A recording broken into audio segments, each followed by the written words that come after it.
Just ahead, there's another edition of the Florida Roundtable, a service of Florida's Talk and Entertainment Networks. I'm Reagan Smith, Public Affairs Director of the Florida News Network. And I'm political analyst Al Spry. And Reagan, now you can watch us on TV. That's right, Florida Roundtable airs on Saturdays at 9 a.m. on Tough TV 38 here in Orlando. 9 o'clock Saturday morning in the Orlando area. And others, if you get busy and get on the phone and call your cable channels. Who knows, Al? Today, Orlando, the state on radio, the world on TV. How about that? Wow. I can only imagine. Pull up a chair, put an ear on the radio. The Florida Roundtable begins following these messages.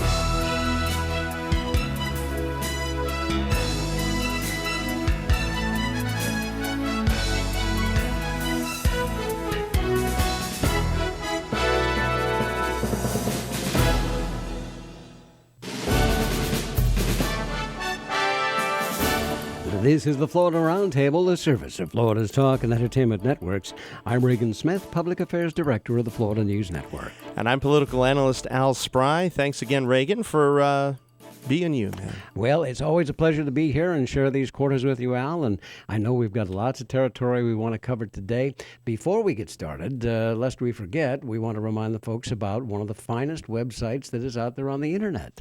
MyFLAnews.com will keep you up to date with all the news that you can use. Mm-hmm. You'll never lose. It's the one you want to choose. MyFLAnews.com, Reagan. You can also listen to the archived Florida Roundtable shows. You made that up as you were going along there. You're a regular Walt Whitman today. I'm Walt Whitman's distant cousin, okay. Once and twice removed on my mother's side, I think. There you go. All right. No, I'm just making that up. Listeners, now you can watch us. Let me tell you about this. Oh, yeah. We are on Tough TV, 38 in Orlando. Right now we are airing twice. I believe we are airing on Thursdays at 9 a.m. and then again on Saturdays at 9 a.m. And Tough TV 38. If you don't get Tough TV 38, call your cable system or satellite provider, Dish Network. There you go. Bright House, DirecTV. Let them know to carry Tough TV 38 today. It's great TV. Yeah. And it's macho. We wouldn't want to be on any wussy TV, Reagan. We were on Tough TV. So, let's talk about Marco Rubio. All right. What is our junior U.S. Senator up to? Well, he once looked like the Republican savior over immigration. And now to some conservatives, he seems as trustworthy as a door-to-door salesman, Reagan. From the right-wing talk show host to local activists at town halls, many conservatives say they're really upset with Marky Poo. His talk and deeds conflict over comprehensive immigration reform. Here's a quote from Jason Hoyt, an Orlando Tea Party activist. The problem is he sold this based on talking points.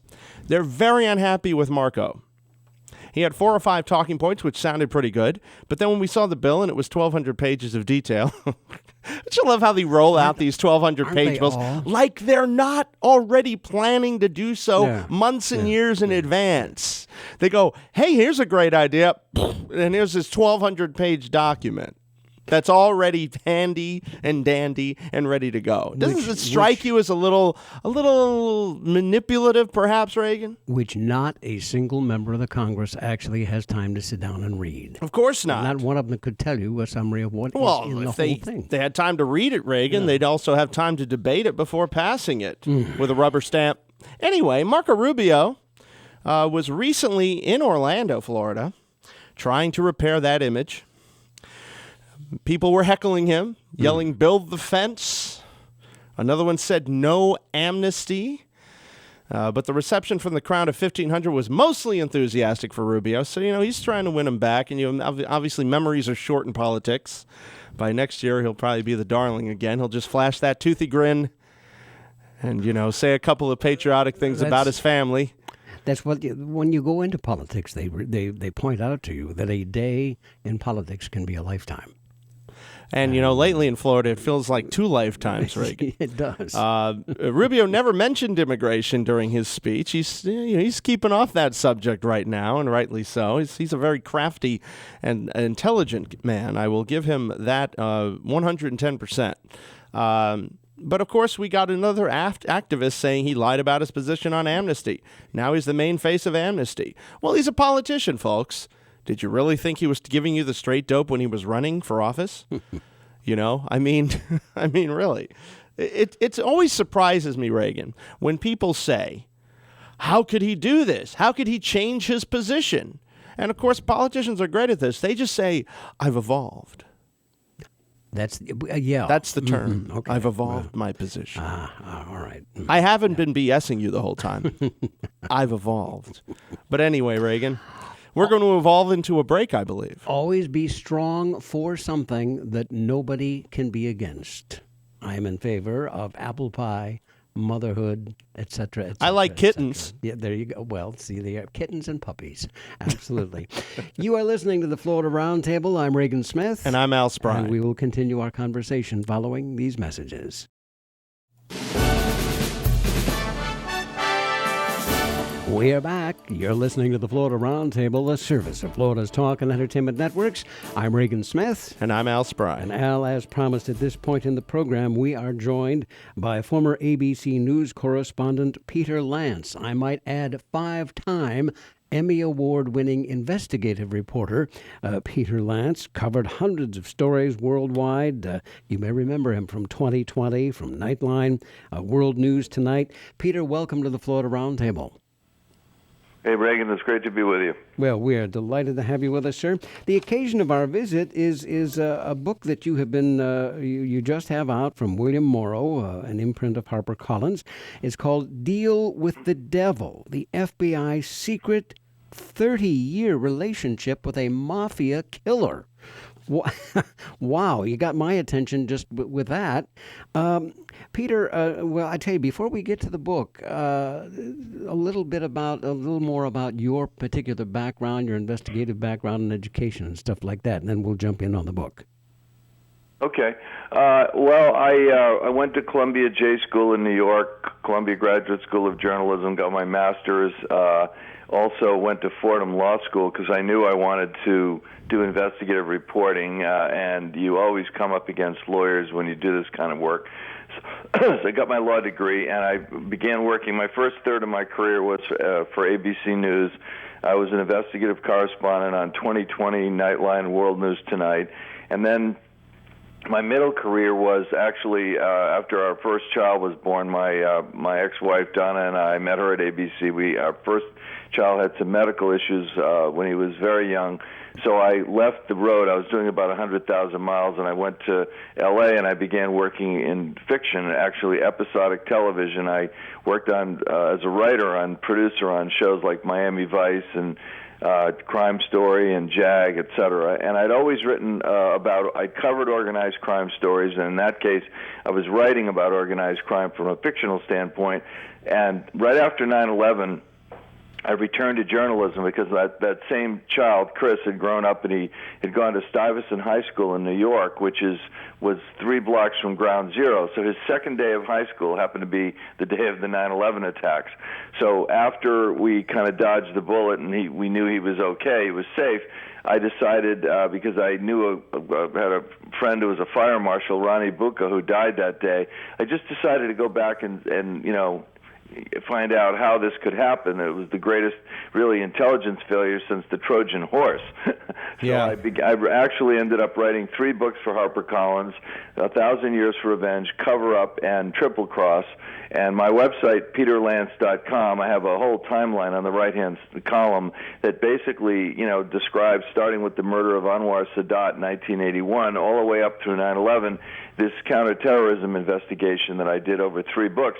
In the middle of that, I came across this extraordinary mafia story, wrote about it. About half of my middle book, Cover Up, was devoted to it, and then I decided to do the comprehensive story in this new book, Deal with the Devil, which is really, it's very similar to the Whitey Bulger story, but it's kind of the Whitey Bulger story on steroids in the sense that Gregory Scarpa Sr., this vicious mafia killer, is absolutely the most vicious bloodthirsty killer in the history of organized crime, was also for 3 decades plus an FBI top echelon informant. His debriefing memos went right to J. Edgar Hoover initially, and then every FBI director, Louis Freeh. He was paid over $1 million in 2013 dollars by either the taxpayers or insurance companies, and yet he stopped counting after 50 murders, making him the most prolific killer in the history of Cosa Nostra. But he was working for the government all that time. What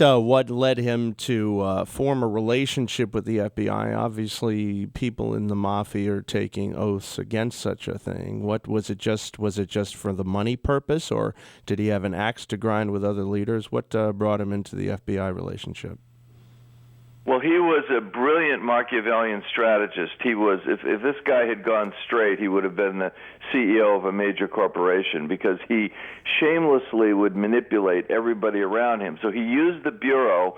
Basically, he used them to stay on the street. He was arrested 22 times between 1950 and 1992, but he only did 30 days in jail in this epic career. And he initially was arrested for hijacking in 1960, so they kind of opened him as a source then, briefly, and then they shut him down.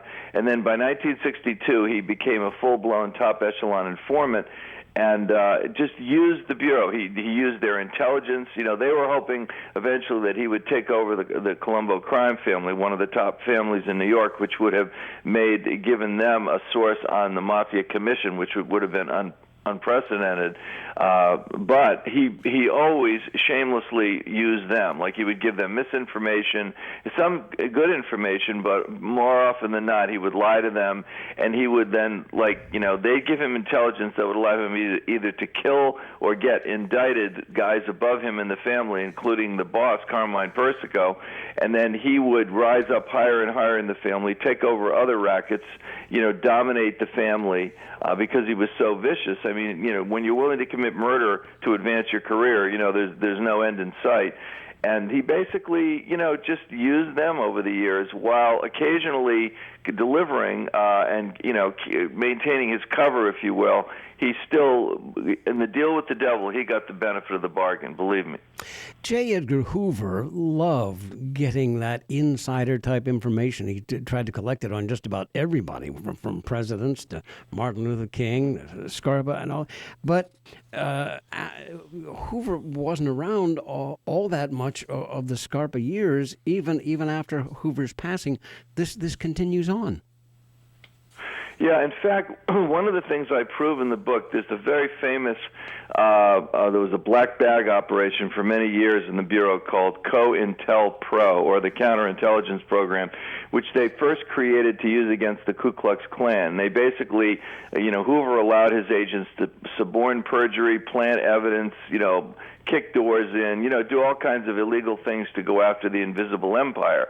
Then they turned it against the anti-war movement, and when Martin Luther King made his speech, as you pointed out, Reagan, a minute ago, when Martin Luther King made his famous anti-war speech at the Riverside Church in New York, they turned COINTELPRO on the civil rights movement, and famously bugged Martin Luther King in a hotel in Washington, hoping he would commit suicide. I mean, that's how low they got in the Bureau. And eventually they had what are known as the Church Pike Committee hearings in the 1970s, and this was supposed to end, this notion of COINTELPRO, where you would, use mafia guys to kill. Well, the part of that was also the CIA's plots to kill Castro using mafia guys.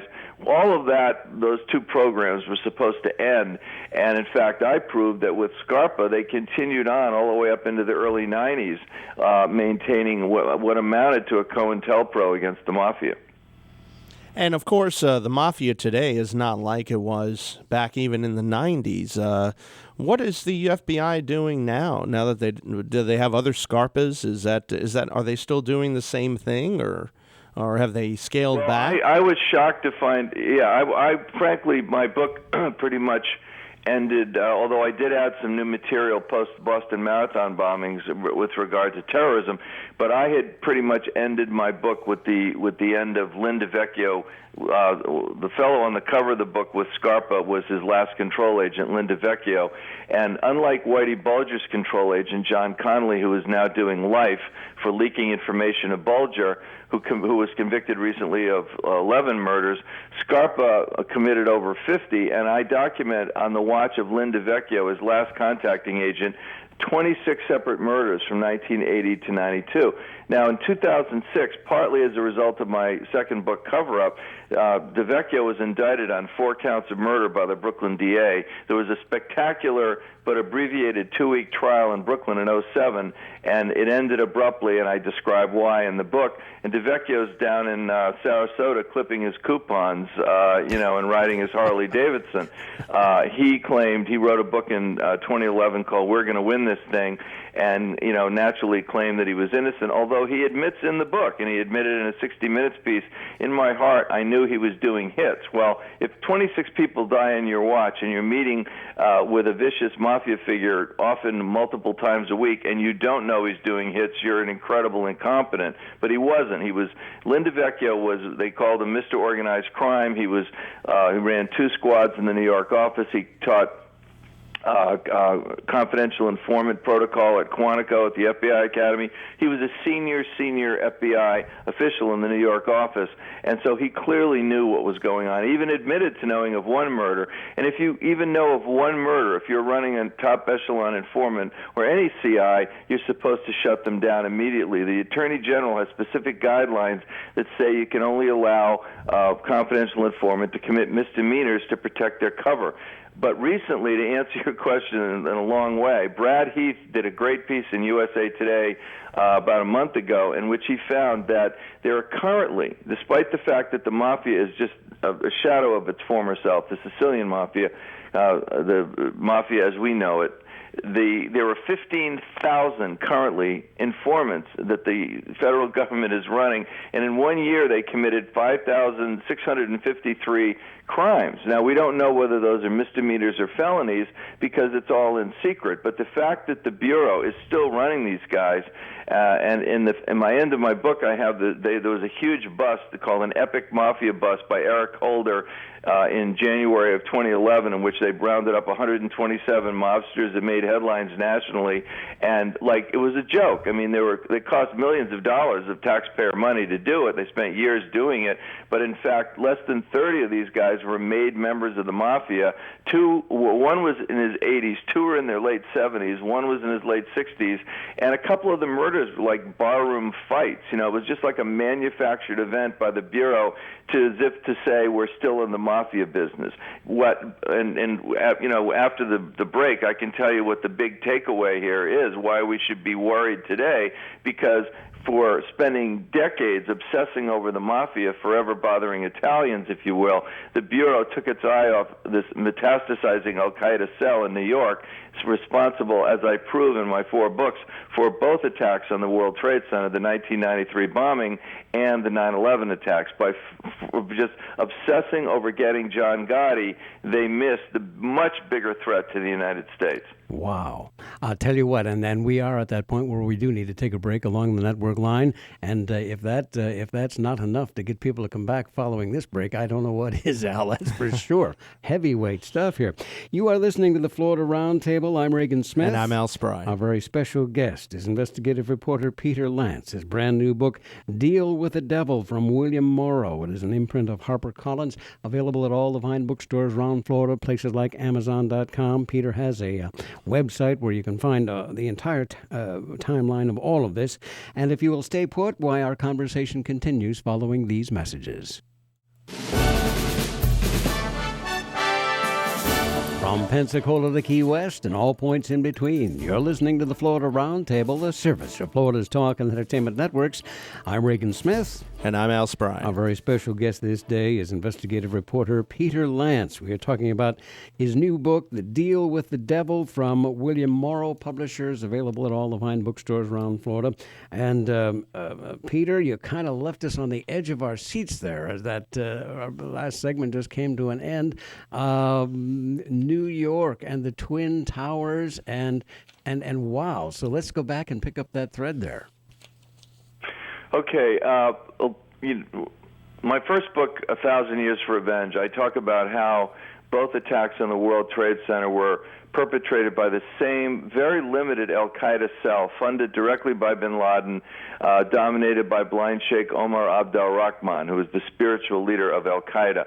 I said this in my first book. Dan Rather did 2 nights on the CBS Evening News on that first book, reporting himself from Iraq. But most of the mainstream media ignored my findings, and when I testified before the 9/11 Commission in 2004, it was in a windowless conference room at 26 Federal Plaza in New York, which is the building the FBI is in, and they basically had no stenographer, no recording equipment, and they buried my findings, this conclusion, in a footnote at the end of the report, claiming that I was wrong, that these attacks were not done by the same cell, that the original bombing was done, quote, by a loosely organized group of Sunni Islamists, as they put it. Patrick Fitzgerald, one of the most senior federal prosecutors in the country, as late as 2005, in an interview, denied that essentially that al-Qaeda was involved in the original bombing. And yet, in April of 2010, I was vindicated by the U.S. Attorney for the Southern District, modified the original superseding indictment on Ramzi Youssef, the original bomber, to include none other than his uncle, Khalid Sheikh Mohammed, who is the mastermind of 9/11. Now, of course, you'd say to yourself, oh, the guy's uncle did the second attack on the World Trade Center. Why is it such a stretch that they were connected? Well, of course it wasn't a stretch, but for years the Bureau wanted to maintain this fiction that they were separate because they failed to stop the first attack in 1993, February 26th. If you go to peterlance.com, peterlance.com, and you scroll down on the homepage on the right-hand side, this 32-page illustrated timeline I have does chapter and verse, very specifically explains how these two cells were united. And here, I'll just give you 3 points that will blow you away and give you some indication that when I say the FBI could have stopped the 9/11 attacks, this is very specific information. Dot number 1. There's a mailbox store and a check cashing store in Jersey City called Sphinx Trading, because around bin Laden, all of the major, the hierarchy of al-Qaeda and their foot soldiers were Egyptian. Dr. Ayman al-Zawahiri, the blind sheikh, Ali Muhammad, who was al-Qaeda's principal spy, all Egyptian. So in 1990, Rabbi Meir Kahane was murdered by an Egyptian named El Sayed Nosser. El Sayed Nosser and a bunch of other terrorists in the same cell were first photographed by the FBI in 1989, in the summer of '89, when George Bush 41 was in the White House. And on 4 successive weekends, the FBI Special Operations Group, the best of the best from the New York office, followed a group of Middle Eastern men from a mosque, the El Farouk Mosque on Atlantic Avenue in Brooklyn, out to a shooting range in Long Island. Made dozens and dozens of photographs of the men photographed, Reagan and Al. The 3 were convicted in the original Trade Center bombing. 2 were convicted in the Day of Terror plot to blow up the bridges and tunnels into Manhattan. Ali Muhammad was their principal trainer, the same guy who trained bin Laden's own personal bodyguard in Khartoum in the Sudan.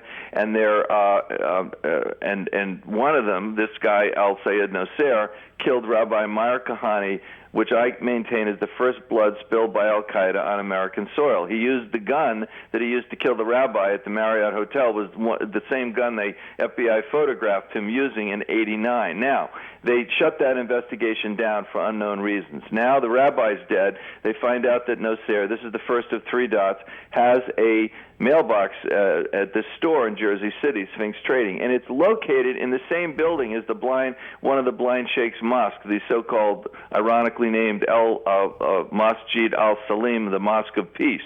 Okay? Now, that's dot number 1. Dot number 2, in 1994, Patrick Fitzgerald and Andrew McCarthy, in the indicting the series of figures of the blind sheikh and 11 others in this plot to blow up the bridges and tunnels into Manhattan, they have a list of 172 unindicted co-conspirators. Who's on the list? Osama bin Laden, Ali Muhammad, a number of the Al-Qaeda all-stars are on this list from the U.S. Attorney's Office. One of them is called Walid al-Noor. I look and I investigated every one of those 172, and I found out that Walid al-Noor is the co-incorporator of Sphinx Trading, this little check-cashing store. He was considered important enough by Patrick Fitzgerald and Andy McCarthy to put on a list with bin Laden, okay? Cut to the summer of 2001. Where do you think two of the 9/11 hijackers got their fake IDs that summer? Al-Madar and Al-Hazmi, who flew AA-77 into the Pentagon, got their fake IDs at Sphinx Trading, that same store that had been on the FBI's radar since 1991. Now, what I say and what I argue, and I wrote a piece called Al-Qaeda and the Mob, How the FBI Blew It on the Road to 9/11, a piece for the Huffington Post. I argue that if the FBI devoted a small percentage of their surveillance budget that they had spent years and years and years, like investigating John Gotti. Remember, they had 24-hour-a-day, around-the-clock surveillance for years of his Ravenite Social Club in Little Italy. If they had devoted just a small percentage of those resources to Sphinx Trading, to setting up across the street what they called a perch or a plant, a surveillance point, given all the other chatter in the summer prior to 9/11, they could have put the 9/11 plot together. And that is the FBI's principal job, by the way, protecting the U.S. homeland. Their principal job is not organized crime, fighting organized crime. Their principal job is protecting the U.S. homeland from terrorism, okay? and yet, for many, many years, the number one priority in the New York office of the FBI was getting John Gotti. That's what I mean when I say if the FBI had just focused on Al-Qaeda. And I did a piece for Playboy magazine in 2010, and yes, they do have articles in Playboy, by the way.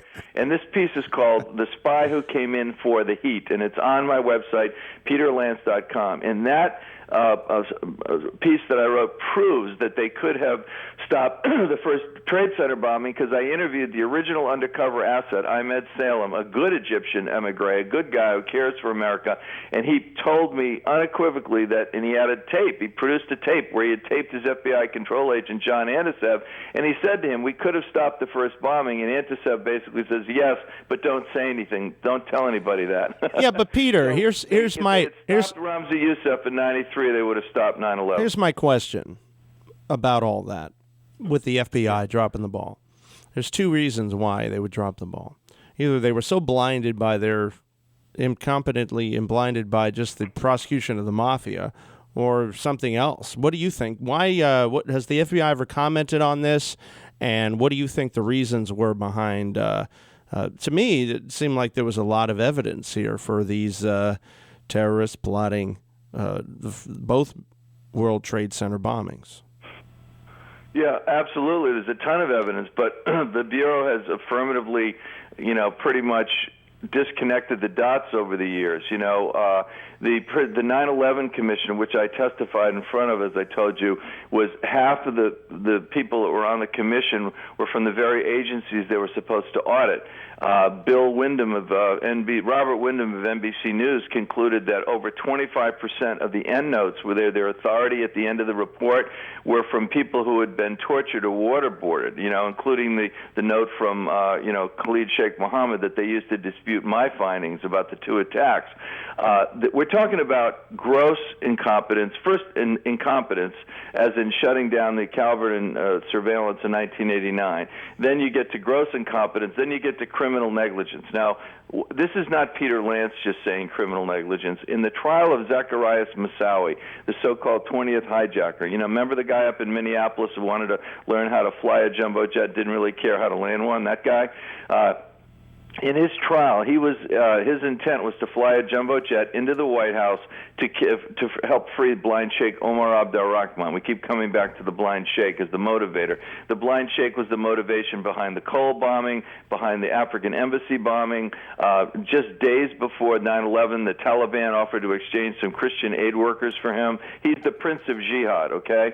And so Harry Samet at that trial actually said, and he's an ex-F-14 pilot, a hero, said, my my bosses in Washington were criminally negligent in failing to get a FISA warrant approved for me so I could search this guy's briefcase, okay? That's not Peter Lance describing the Bureau as criminally negligent. That's one of their own. Really, a lot of rules violated here, and I want to talk about a couple of them, but it is time for us to take another pause along the network line here. Let us remind folks that they are listening to the Florida Roundtable, the service of Florida's talk and entertainment networks. I'm Reagan Smith. And I'm Al Spry. Our very special guest this day, investigative reporter Peter Lance. His brand new book, Deal with the Devil, the FBI's secret 30-year relationship with a mafia killer. It's from William Morrow Publishers. You can check it out at peterlance.com. All the good bookstores all over the state, places like Amazon.com. And we'll continue our conversation following these messages.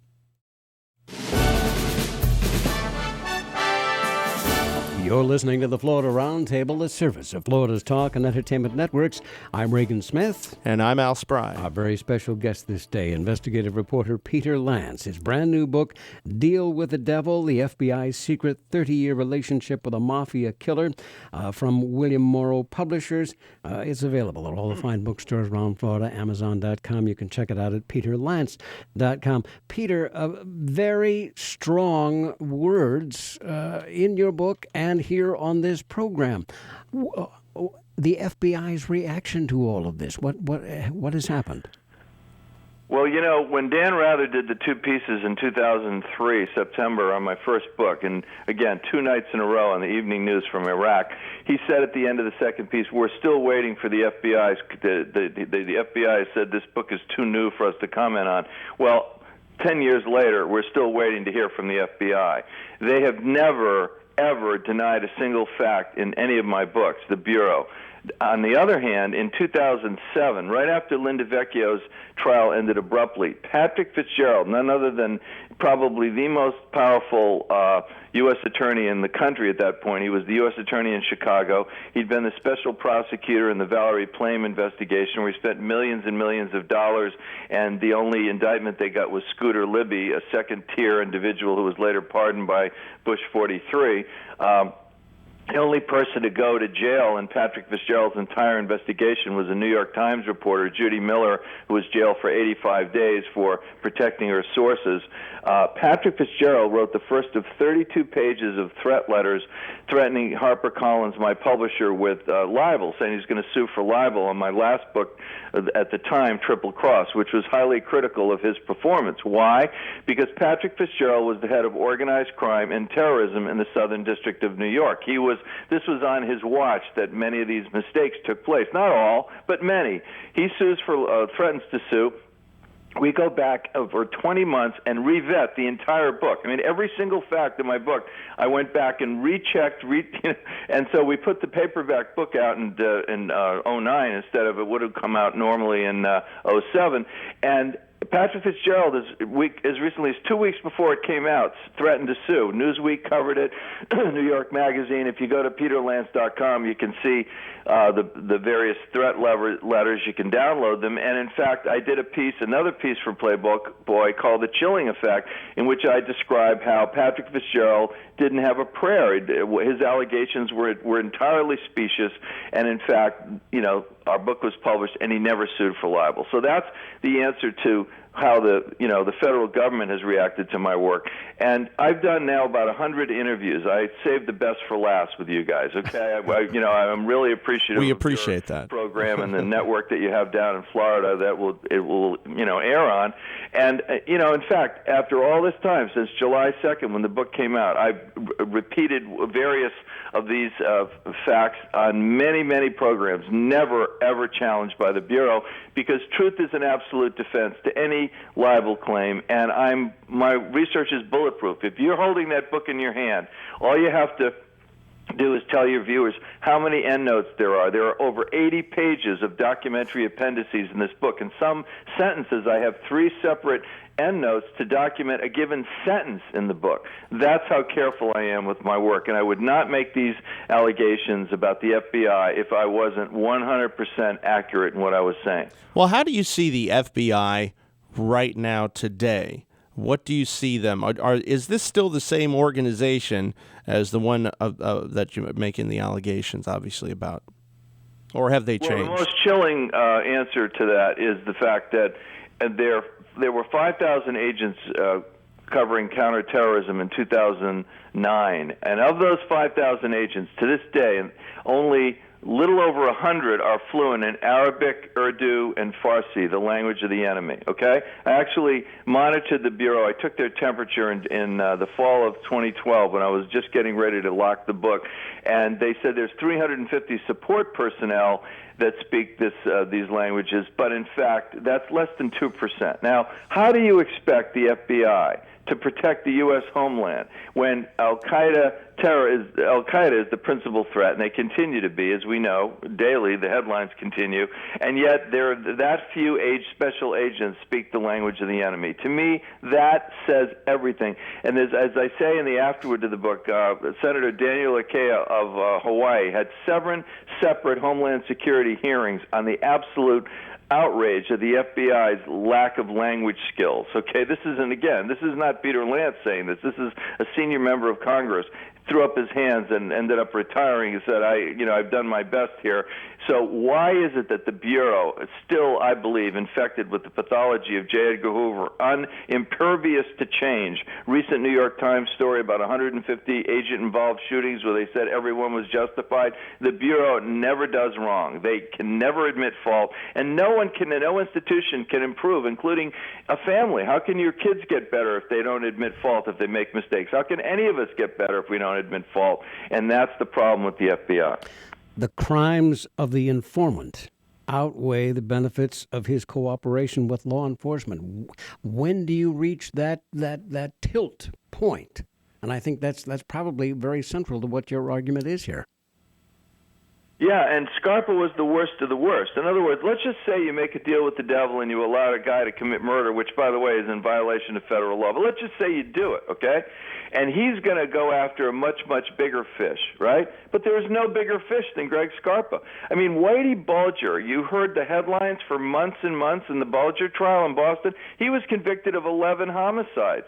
Greg Scarpa stopped counting after 50. There were 14 people killed in the last Colombo War, 6 of them by Scarpa himself. There were 2 innocent bystanders killed. I dedicate my book to the memory of some of the innocent people that were murdered directly by Scarpa or on his orders over the years. And yet he was this prized informant who got over $1 million in 2013 from the government. Now, when does that end? And if there still have 15,000 confidential informants to this day, and the mafia is broken, and it's essentially a paper tiger today, the Italian mafia, why is all this taxpayer money being spent? Where's the Judiciary Committee in the House and the Senate monitoring the Bureau and ending this kind of abuse? Why is it still going on? Wow.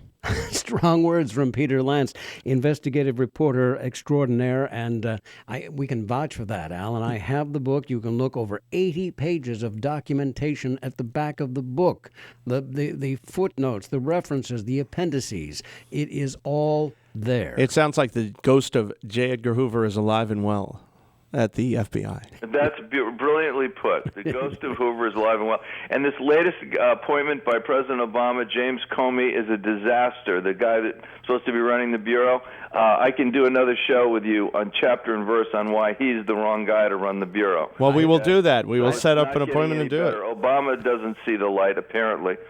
Well, I think that's what we will do. We'll invite you to come back soon, and we will have at that one as well. Peter Lance, Deal with the Devil, the FBI's secret 30-year relationship with a mafia killer. William Morrow Publishers, an imprint of HarperCollins. Peter, thank you so much for all your time this day. An extraordinary piece of work. We hope that folks will pick it up, give it a good read, and we are serious. We do want to have you come back, and we'll chat some more. So, again, our thanks for all your time. Thanks for the great work you do down in Florida, gentlemen. Thank you. All right. This is the Florida Roundtable. I'm Reagan Smith. And I'm Al Spry. And we'll have a brief closing thought following these messages. This is the Florida Roundtable. I'm Reagan Smith. And I'm Al Spry. And, wow, one thing we will not do with Peter Lance is put him down as neutral about his feelings. That was some explosive stuff, Reagan, wow. And you can hear it on Florida Roundtable. That's all I'm going to say. In the short time we have remaining, maybe some of you listening and watching in the audience have heard about this Dozier School for Boys the uncovering of human remains that's been approved by the governor and the legislature. A real house of horrors, according to witnesses. It was a 111-year-old boys' reformatory that was around from 1900 to 2011.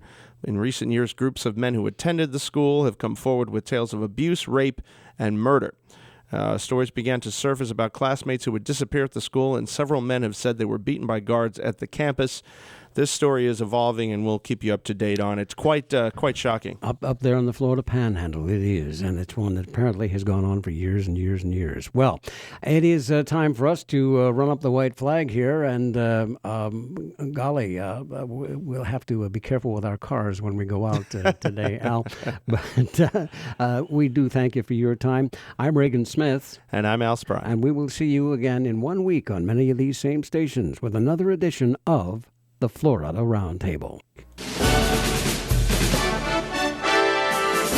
You've been listening to Florida Roundtable, a weekly look at issues and problems of concern to Floridians from a state, national, and international perspective. Presented by the Florida News Network with your hosts, Reagan Smith and Al Spry. The views and opinions expressed during the preceding program are solely those of the participants and not necessarily those of this station's ownership, management, or sponsors of FNN.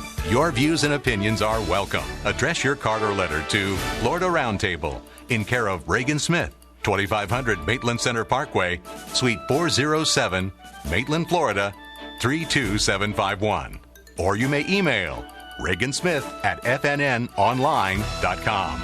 Thank you for listening, and please join us again next week for another edition of Florida Roundtable.